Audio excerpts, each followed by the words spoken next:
and welcome to Back to the Book. It's time to relax and enjoy some of the finest literature ever written in English. Welcome back to Cranford by Elizabeth Gaskell. If you're sitting comfortably, we'll begin at chapter 6, Poor Peter. Poor Peter's career lay before him rather pleasantly mapped out by kind friends. But bonus Bernardatus non vide omnia in this map too. He was to win honours at Shrewsbury School and carry them thick to Cambridge, and after that a living awaited him, the gift of his godfather, Sir Peter Arley. Poor Peter! His lot in life was very different to what his friends had hoped and planned. Miss Matty told me all about it, and I think it was a relief to her when she had done so. He was the darling of his mother, who seemed to dote on all her children, though she was, perhaps, a little afraid of Deborah's superior acquirements. Deborah was the favourite of her father, and when Peter disappointed him, she became his pride. The sole honour Peter brought away from Shrewsbury was the reputation of being the best good fellow that ever was, and of being the captain of the school in the art of practical joking. His father was disappointed, but set about remedying the matter in a manly way. He could not afford to send Peter to read with any tutor, but he could read with him himself, and Miss Matty told me of much of the awful preparations in the way of dictionaries and lexicons that were made in her father's study the morning Peter began. "My poor mother," said she. "I remember how she used to stand in the hall, just near enough to the study door to catch the tone of my father's voice. I could tell in a moment if it was all gone right by her face, and it did go right for a long time." "What went wrong at last?" said I. "That tiresome Latin, I dare say." "No, it was not the Latin. Peter was in high favour with my father, for he worked up well for him, but he seemed to think that the Cranford people might be joked about and made fun of, and they did not like it. Nobody does. He was also hoaxing them. Hoaxing is not a pretty word, my dear, and I hope you won't tell your father I used it, for I should not like him to think that I was not choice in my language after living with such a woman as Deborah. And be sure you never use it yourself. I don't know how it slipped out of my mouth, except it was to think of poor Peter, and it was always his expression. But he was a very gentlemanly boy in many things. He was like dear Captain Brown in always being ready to help any old person or a child. Still, he did like joking and making fun, and he seemed to think the old ladies of Cranford would believe anything. There were many old ladies living there then. We are principally ladies now, I know, but we are not so old as the ladies used to be when I was a girl. I could laugh to think of some of Peter's jokes. No, my dear, I won't tell you of them, because they might not shock you as they ought to do, and they were very shocking. He even took in my father once, by dressing himself up as a lady that was passing through the town, and wished to see the rector of Cranford, who had published that Admiral Assize sermon. Peter said he was awfully frightened himself when he saw how my father took it all in, and even offered to copy out all his Napoleon Bonaparte sermons for her. Him, I mean, not her, for Peter was a lady then. He told me he was more terrified than he ever was before, all the time my father was speaking. He did not think my father would have believed him, and yet if he had not, it would have been a sad thing for Peter. As it was, he was none so glad of it, for my father kept him hard at work, copying out all those 12 Bonaparte sermons for the lady. That was for Peter himself, you know. He was the lady. And once when he wanted to go fishing, Peter said, "Confound the woman!" Very bad language, my dear, but Peter was not always so guarded as he should have been. My father was so angry with him, it nearly frightened me out of my wits, and yet I could hardly keep from laughing at the little curtsies Peter kept making, quite slyly, whenever my father spoke of the lady's excellent taste and sound discrimination. "Did Miss Jenkins know of these tricks?" said I. "Oh, no, Deborah would have been much too shocked. No one knew but me. I wish I had always known of Peter's plans, but sometimes he did not tell me. He used to say, the old ladies in the town want something to talk about, but I don't think they did. They had the St. James Chronicle 3 times a week, just as we have now, and we have plenty to say, and I remember the clacking noise there always was when some of the ladies got together. But probably schoolboys talk more than ladies. At least there was a terrible sad thing happened." Miss Matty got up, went to the door, and opened it. No one was there. She rang the bell for Martha, and when Martha came, her mistress told her to go for eggs to a farm at the other end of the town. "I will lock the door after you, Martha. You're not afraid to go, are you?" "No, ma'am, not at all. Jem will be only too proud to go with me." Miss Matty drew herself up, and as soon as we were alone, she wished that Martha had more maidenly reserve. "We'll put out the candle, my dear. We can talk just as well by firelight, you know. There. Well, you see, Deborah had gone from home for a fortnight or so. It was a very still, quiet day, I remember, overhead, and the lilacs were all in flower, so I suppose it was spring. My father had gone out to see some sick people in the parish. I recollect seeing him leaving the house with his wig and shovel hat and cane. What possessed our poor Peter, I don't know. He had the sweetest temper, and yet he always seemed to like to plague Deborah. She never laughed at his jokes, and thought him ungenteel, and not careful enough about improving his mind, and that vexed him. Well, he went to her room, it seems, and dressed himself in her old gown and shawl and bonnet, just the things she used to wear in Cranford, and was known by everywhere, and he made the pillow into a little— Are you sure you locked the door, my dear, for I should not like anyone to hear— into a little baby, with long white clothes. It was only, as he told me afterwards, to make something to talk about in the town. He never thought of it as affecting Deborah. And he went and walked up and down in the Filbert walk, just half hidden by the rails and half seen, and he cuddled his pillow, just like a baby, and talked to it all the nonsense people do. Oh, dear, and my father came stepping stately up the street, as he always did, and what did he see but a little black crowd of people, I dare say as many as 20, all peeping through his garden rails. So he thought at first they were only looking at the new rhododendron that was in full bloom, and that he was very proud of, and he walked slower, that they might have more time to admire. And he wondered if he could make out a sermon from the occasion, and thought perhaps that there was some relation between the rhododendrons and the lilies of the field. My poor father! When he came nearer, he began to wonder that they did not see him. But their heads were all so close together, peeping and peeping.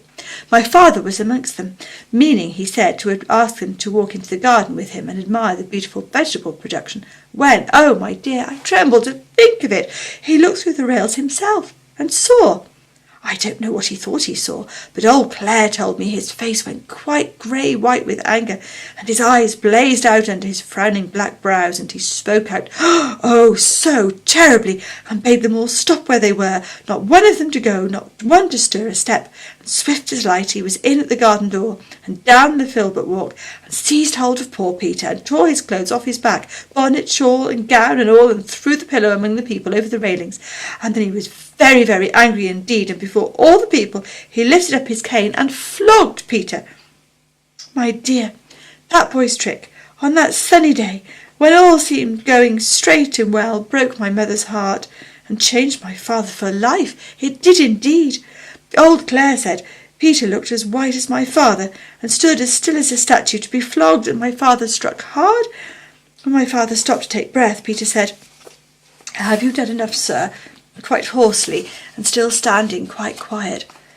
I don't know what my father said, or if he said anything, but old Clare said Peter turned to where the people outside the railing were, and made them a low bow, as grand and grave as any gentleman, and then walked slowly into the house. I was in the storeroom helping my mother to make cowslip wine. I cannot abide the wine now, nor the scent of the flowers. They turned me sick and faint, as they did that day, when Peter came in, looking as haughty as any man, indeed looking like a man, not like a boy. "Mother," he said, "I have come to say, God bless you for ever." I saw his lips quiver as he spoke, and I think he durst not say anything more loving, for the purpose that was in his heart. She looked at him rather frightened and wondering, and asked him what was to do.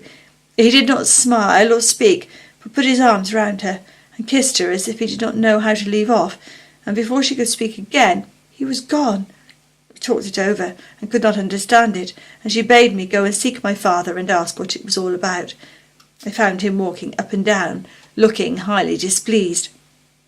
"Tell your mother I have flogged Peter, and that he richly deserved it." I durst not ask any more questions. When I told my mother, she sat down, quite faint, for a minute.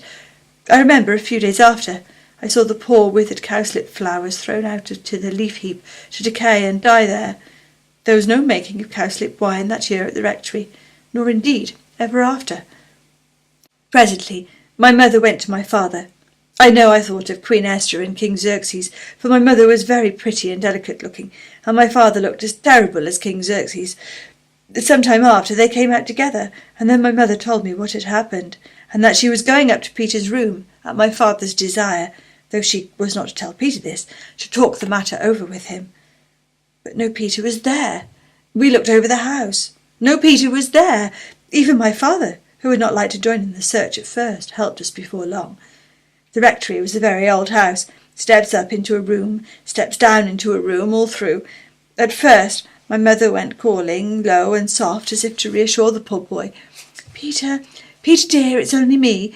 By and by, as the servants came back from the errands to find my father had sent them in different directions, to find where Peter was, as we found he was not in the garden, nor the hayloft, nor anywhere about, my mother's cry grew louder and wilder. Peter!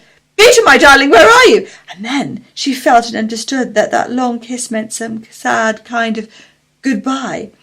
The afternoon went on, my mother never resting, but seeking again and again in every possible place that had been looked into 20 times before, nay, that she had looked into over and over again herself. My father sat with his head in his hands, not speaking, except when the messengers came in, bringing no tidings. Then he lifted up his face so strong and sad, and told them to go again in some new direction. My mother kept passing from room to room, in and out of the house, moving noiselessly, but never ceasing. Neither she nor my father durst leave the house, which was the meeting place for all the messengers. At last, and it was nearly dark, my father rose up. He took hold of my mother's arm, as she came with a wild, sad pace through one door, and quickly towards another. She started at the touch of his hand, for she had forgotten all in the world but Peter. Molly, said he, I did not think all this would happen. He looked into her face for comfort, her poor face all wild and white, for neither she nor my father had dared to acknowledge, much less act upon, the terror that was in their hearts, lest Peter should have made away with himself. My father saw no conscious look in his wife's hot, dreary eyes, and he missed the sympathy that she had always been ready to give him, strong man as he was, and at the dumb despair in her face his tears began to flow. But when she saw this, a gentle sorrow came over her countenance, and she said, Dearest John, don't cry, come with me and we'll find him, almost as cheerfully as if she knew where he was. And she took my father's great hand in her little soft one, and led him along, the tears dropping, as he walked on that same unceasing weary walk, from room to room, through house and garden. Oh, how I wished for Deborah! I had no time for crying, for now all seemed to depend on me. I wrote for Deborah to come home. I sent a message privately to that same Mr. Holbrook's house. Poor Mr. Holbrook, you know who I mean. I don't mean I sent a message to him, but I sent one that I could trust, to know if Peter was at his house. For at one time Mr. Holbrook was an occasional visitor at the rectory. You know he was Miss Pole's cousin, and he had been very kind to Peter, and taught him how to fish. He was very kind to everybody, and I thought Peter might have gone off there. But Mr. Holbrook was gone from home, and Peter was never seen. It was night now, but the doors were all wide open, and my father and mother walked on and on. It was more than an hour since he had joined her, and I don't believe they had ever spoken all that time. I was getting the parlour fire lighted, and one of the servants was preparing tea, for I wanted them to have something to eat and drink and warm them, when old Clare asked to speak to me. I have borrowed the nets from the weir, Miss Matty. Shall we drag the ponds to-night, or wait for the morning? I remember staring in his face to gather his meaning, and when I did, I laughed out loud. The horror of that new thought. Our bright, darling Peter, cold and stark and dead. I remember the ring of my own laugh now. The next day Deborah was home before I was myself again. She would not have been so weak to give way as I had done, but my screams, my horrible laughter had ended in crying, had roused my dear sweet mother, whose poor wandering wits were called back and collected as soon as the child needed her care. She and Deborah sat by my bedside. I knew by the looks of each that there had been no news of Peter, no awful, ghastly news, which was what I had most dreaded in my dull state between sleeping and waking. The same result of all the searching had brought something of the same relief to my mother, to whom, I am sure, the thought that Peter might even then be hanging dead in some of the familiar home places had caused that never-ending walk of yesterday. Her soft eyes never were the same again after that. They were always a restless, craving look, as if seeking for what they could not find. Oh, it was an awful time, coming down like a thunderbolt on a still sunny day when the lilacs are all in bloom. "Where was Mr. Peter?" said I. "He had made his way to Liverpool, and there was war then, and some of the king's ships lay off the mouth of the Mersey, and they were only too glad to have a fine likely boy such as him, 5'9" he was, come to offer himself. The captain wrote to my father, and Peter wrote to my mother. Stay, those letters will be here somewhere." We lighted the candle, and found the captain's letter, and Peter's too. And we also found a little simple begging letter from Mrs. Jenkins to Peter, addressed to him at the house of an old schoolfellow, whither she fancied he might have gone. They had returned it unopened, and unopened it had remained ever since, having been inadvertently put by among the other letters of that time. This it was. "My dearest Peter, I did not think we should be so sorry as we are, I know, or you would never have gone away. You are too good. Your father sits and sighs till my heart aches to hear him. He cannot hold up his head for grief, and yet he only did what he thought was right. Perhaps he has been too severe, and perhaps I have not been kind enough, but God knows how we love you, my dear only boy. Dora looks so sorry you are gone. Come back and make us happy, who love you so much. I know you will come back." But Peter did not come back. That spring day was the last time he ever saw his mother's face. The writer of the letter, the last, the only person who had ever seen what was written in it, was dead long ago, and I, a stranger, not born at the time when this occurrence took place, was the one to open it. The captain's letter summoned the father and mother to Liverpool instantly if they wished to see their boy, and by some of the wild chances of life the captain's letter had been detained somewhere, somehow. Miss Matty went on. "And it was race time, and all the post-horses at Cranford were gone to the races, but my father and mother set off in our own gig, and, oh, my dear, they were too late. The ship was gone, and now read Peter's letter to my mother." It was full of love and sorrow and pride in his new profession, and a sore sense of his disgrace in the eyes of the people at Cranford, but ending with a passionate entreaty that she would come and see him before he left the Mersey. "Mother, we may go into battle. I hope we shall, and lick those French, but I must see you again before that time." "And she was too late," said Miss Matty. "Too late." We sat in silence, pondering on the full meaning of those sad, sad words. At length I asked Miss Matty to tell me how her mother bore it. "Oh," she said, "she was patience itself.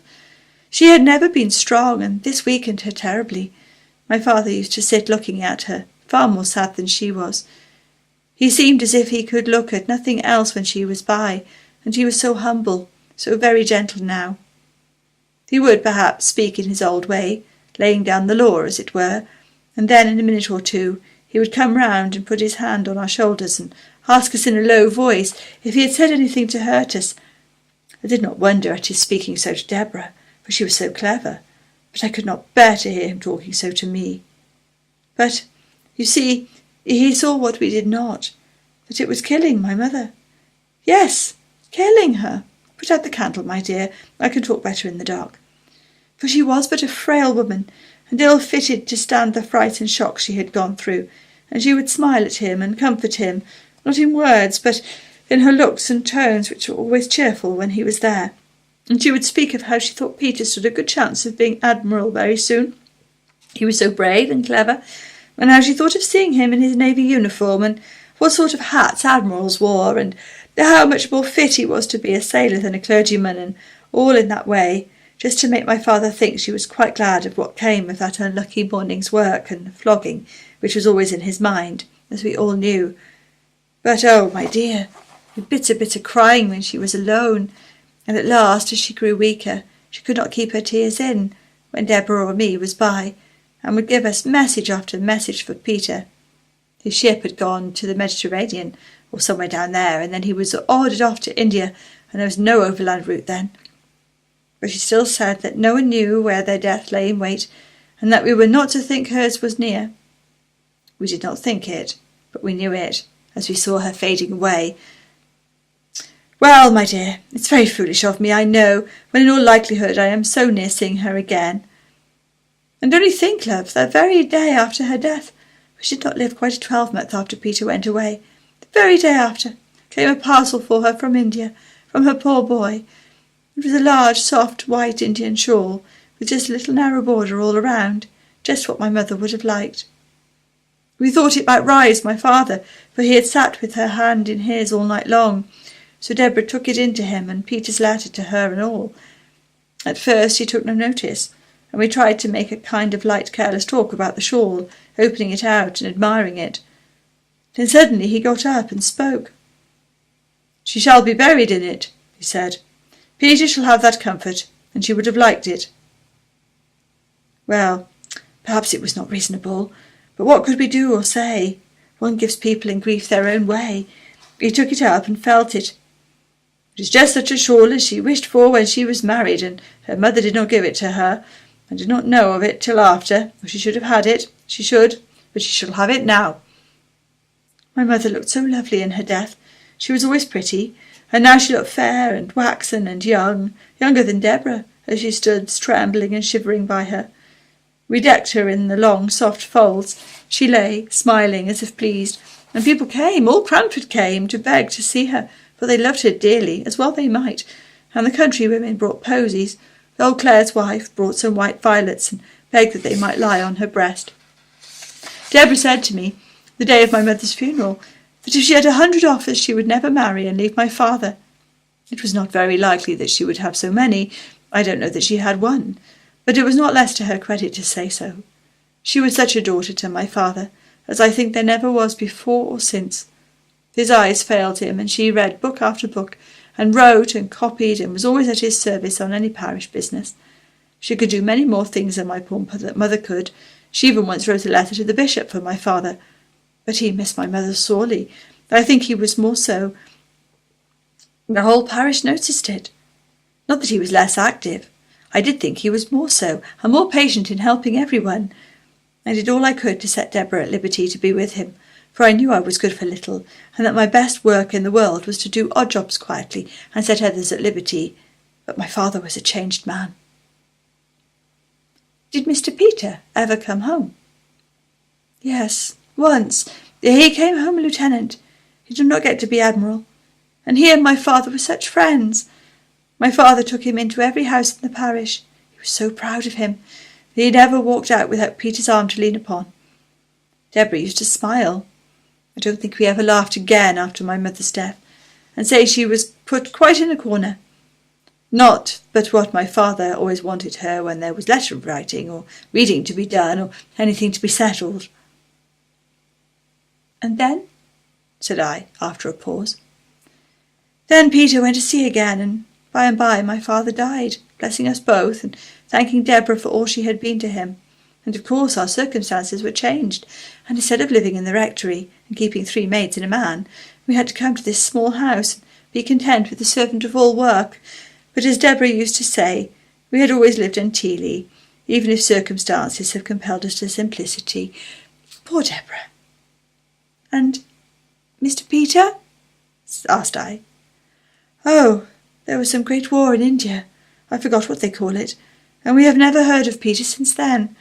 I believe he is dead myself, and it sometimes fidgets me that we have never put on mourning for him.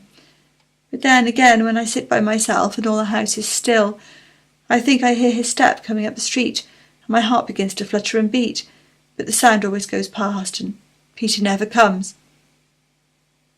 That's Martha back. No, I'll go, my dear. I can always find my way in the dark, you know, and a blow of fresh air at the door will do my head good. It's got rather a trick of aching. So she pattered off. I had lighted the candle to give the room a cheerful appearance against her return. Was it Martha? Asked I. Yes, and I am rather uncomfortable, for I heard such a strange noise just as I opened the door. When? I asked, for her eyes were round with affright. In the street, just outside. It sounded like talking, I put in, as she hesitated a little. No, hissing. Thank you for listening. Do join me next time to find out where the story goes next. I look forward to seeing you then. Goodbye.